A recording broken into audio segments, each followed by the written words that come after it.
За бүгдээрээ сайн байцгаана уу? Энэ удаагийн дугаараар та бүхэндээ ухамсартай холлолт болон тархиа удирдах аргуудын талаар судалгааны үр дүнгийн мэдээлэл хуваалцж байна. Өнөөдөр таныг урт удаан ад жаргалтай эрүүл амьдрахад туслах олон сонголтууд бий болсон. Бид юу идэх вэ? Ямар витамин авах вэ гэдэгт үргэлж анхаардаг. Гэвч шинжлэх ухааны сүүлийн үеийн судалгаагаар хоол идэхээ болох буюу ходоодоо амраах нь юу идэхтэй яг адилхан эрүүл мэндэд чухал болохыг баталжээ. Тэгвэл бие махбодод хоол боловсруулах завсарлага өгөхөд эсийн түвшинд юу болдог вэ? Үүнд нэгдүгээрт нь эсийн их зөвлөгөө буюу аутобаги. Новлын шагналд аутобагийн систем нь ходоод бүрэн хоосон байх үед л идэвхждэг. Хэрвээ унтахаас өмнө хоол идвэл цуснд инсулин даавар өндөр байх тул бие шөнийн турш эсийг нөхөн төлөвлөх биш, зөвхөн хоол боловсруулахад хамаг энерги зарцуулдаг байна. Бид тасралтгүй хооллоход бие махбод зөвхөн хоол боловсруулах горимд ажилладаг. Хоол идэхээ болж 12-оос 16 цаг ходоодоо амраахад бие аутобагийн горимдоо шилждэг. Унтахаас аваад 4 цагийн өмнө хоол идэхээ бүр мөсөн зогсоох хэрэгтэй. Энэ үед эсвэр дотроо байгаа хуучин гэмцэн уурга болон бактерийг цэвэрлэж шинээр залуучдаг байна. Нэг үгээр хэлбэл бие өөрийгөө дотроос нь цэвэрлэдэг. За хоёрдугаарт нь инсулины мэдрэх чанар ба бодисын солилцоо явагддаг.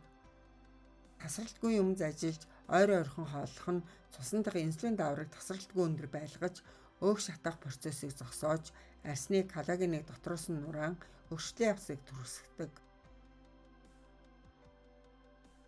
Хоол идэхээ зөв загас зогсоож хоол хоорондын заг уртасгах үед митохондридууд нь шинжлэгдэж биеийг өөх шатах горим шилжүүлдэг. Гуравдугаарт нь тарих болон дархлааны систем шинжлэгдэнэ.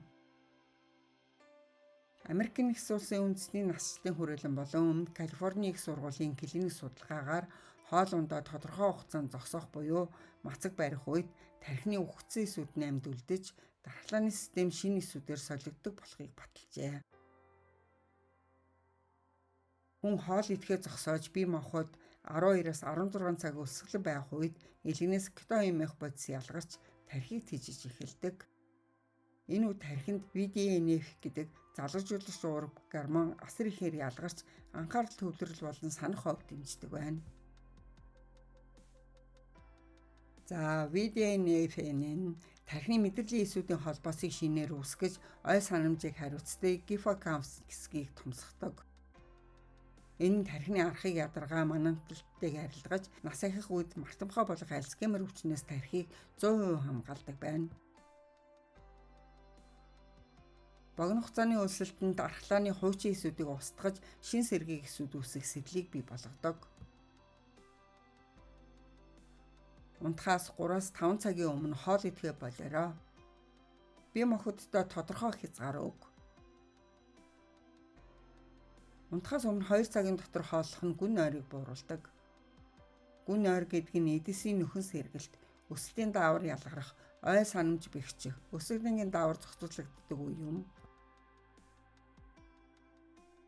Эрүүл байна гэдэг зөвхөн супер хүнс идэхийн нэр биш юм.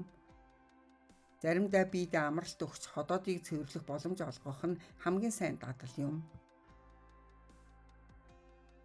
Анхаарах зүйл нь чихрийн шижин болон архах хууч өвчнөд хүмүүс эмчийн зөвлөгөөний дагуу хоолтын гормоо өөрчлөх шаардлагатай.